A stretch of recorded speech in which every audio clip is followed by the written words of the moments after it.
people, for Haley's here. So the number one thing that you want to do before getting into a relationship is you want to embrace your singleness. Yes, because you want to really love doing things by yourself. You want to be comfortable doing things alone.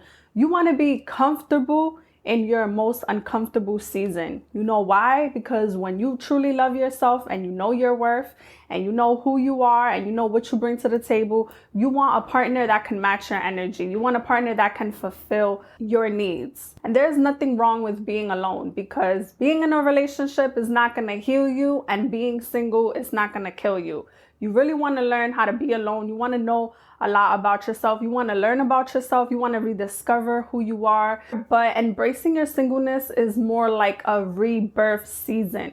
It's more of a season of you growing, of you changing, of you evolving, of you loving who you are wholeheartedly. When you love yourself and you pour so much energy into you, that's exactly what you're going to be attracting. So embrace being single, where you don't need validation, you don't need support, you don't need approval from anybody, because you love yourself that much that outside energy don't even throw you off your game. Like, as long as you got your back, God got your back, being single is really not that bad, because being single is not going to kill you. Being single is actually going to strengthen who you are, your relationship with yourself, your relationship with others.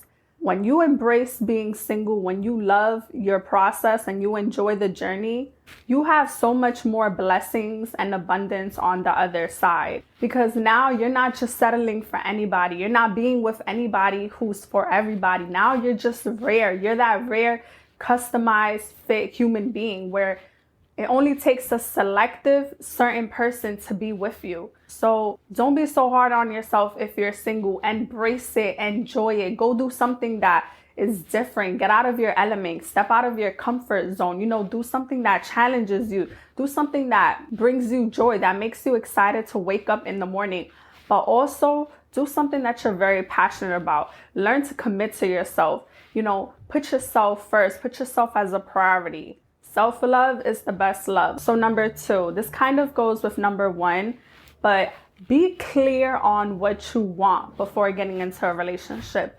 Like, be very clear, write it down on a piece of paper. And the reason why I'm saying this is because, for example, men and women. Women, if you want a guy with 6-pack, you're going to meet a lot of guys with 6-pack, but what kind of guy with a 6-pack do you want? Like, you have to be very specific. You can't just say, men and women, that you want a guy with a nice body, that you want a woman with a nice butt. Like, you have to be very clear. Like, do you want emotional intelligence? Do you want someone who knows how to communicate? Do you want someone who's a family person? Like, be very clear, because if you're not, you're going to meet everybody who's for everybody. And then you're going to be in these toxic, failed, repetitive relationships over again. And you know why so many people hate the dating scene? Because they're not clear on what they want.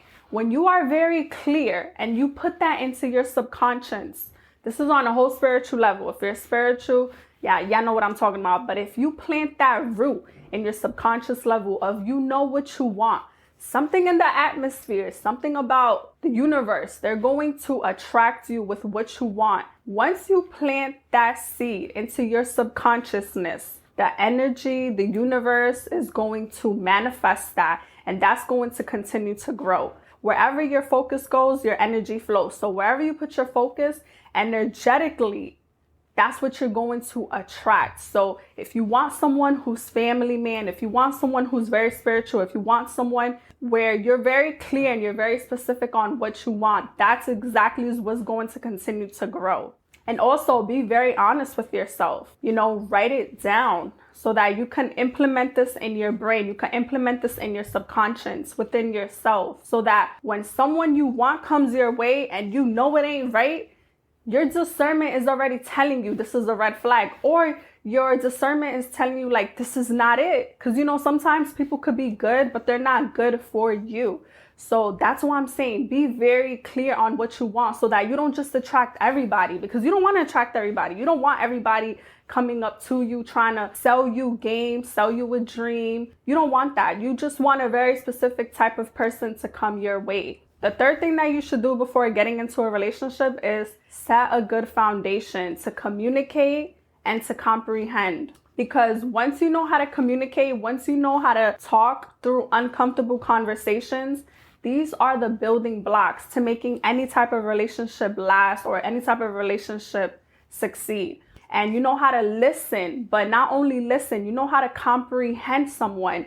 Your relationships could really last. If you don't know how to speak, you don't know how to communicate, you don't know how to understand, everything is about you, everything is always one-sided, because, you know, there is narcissists like that. There is people that they just love to suck your energy. They love to just talk, don't even let you speak. You know, it's always about them. It's never about you.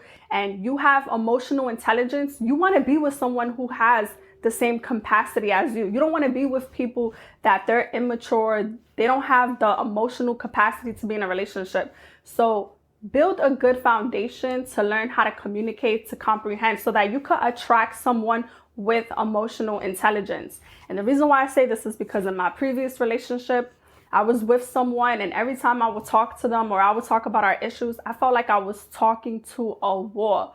And what I realized is when I stepped out of that relationship, that I wanted a man with emotional intelligence. I don't want to be with someone that I just talk to, is going one ear out the other, doesn't know how to respond, don't know how to communicate, doesn't have the emotional capacity to comprehend what I'm saying. You just want to attract someone that knows how to communicate, but also can listen to you, can give you good feedback, where you guys are pouring into each other's energy. You guys are giving each other good feedback. You guys are there for each other. You guys are building off a good bond. Any lack of communication, it creates frictions, it creates unnecessary problems.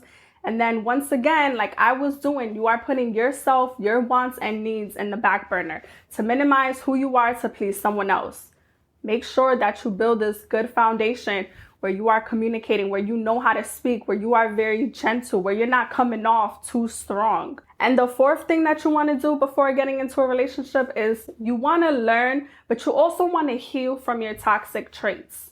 Now, we've all been there. Y'all all been in relationships where y'all have done things y'all was not proud of, you're not happy about. So whatever did not work out in your previous relationship, or probably is not working out in the relationship you're in now, but you want to go, you want to exit, learn from that. Analyze what you're doing. Analyze what you have done. Analyze what's been going on, because you don't want to carry that same baggage into your next relationship, because that's exactly what you're going to keep attracting. You're going to keep attracting the same human beings in different bodies.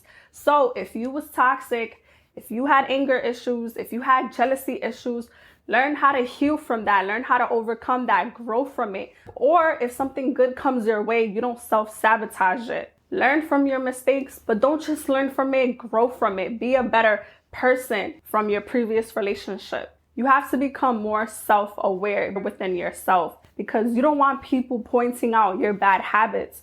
You want to make sure that you get to the root of your issues, of your problems, of your mistakes. And you want to make sure that you find a solution so that you don't have to keep repeating it and you don't have to keep going through the same repetitive cycles over and over again. Healing and overcoming your toxic traits will help build a better foundation for your relationship. So these are the 4 things that you must do before getting into a relationship. And I hope this episode has helped you. I hope you learned something from it. I hope this can resonate with you. And if you did, please like, comment, and subscribe, and I'll be back with more videos.